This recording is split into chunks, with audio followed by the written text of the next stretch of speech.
প্রিয় দর্শক, আসসালামু আলাইকুম। আপনারা কেমন আছেন? আশা করি সকলেই আল্লাহ তাআলা অশেষ রহমতে ভালো আছেন। প্রিয় ভাই ও বন্ধুরা, আজকে আমি আপনাদেরকে ঢেঁড়সের জমিতে নিয়ে এসেছি। তো বন্ধুরা, এই যে ঢেঁড়স দেখতে পাচ্ছেন, তো এই ঢেঁড়স ক্ষেতটি দেখতে পাচ্ছেন, পুরো জমি জুড়ে কি সুন্দর ঢেঁড়স গাছ এসেছে। তো বন্ধুরা, আপনারা চাইলেও কিন্তু আপনাদের এই জমি এই এই সমস্ত জমির মতো ঢেঁড়স চাষ করে বন্ধুরা আপনারা অতি সহজেই ঢেঁড়স বিক্রি করতে পারবেন এবং কি ঢেঁড়স খেতে পারবেন।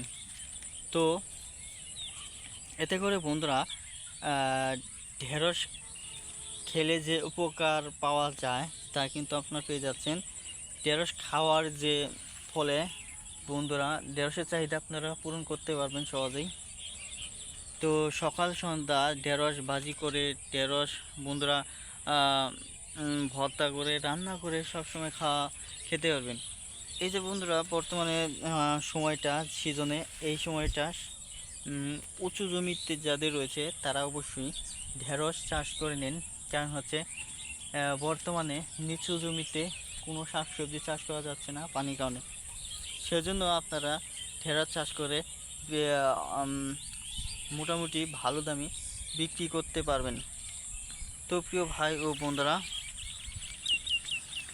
এই ঢেঁড়স কিন্তু প্রতি কেজি, দেশীয় যে ঢেঁড়স রয়েছে প্রতি কেজি বন্ধুরা 60 থেকে 40 টাকা কেজি পর্যন্ত বিক্রি করা যায়। তো প্রিয় ভাই বন্ধুরা, ঢেঁড়সের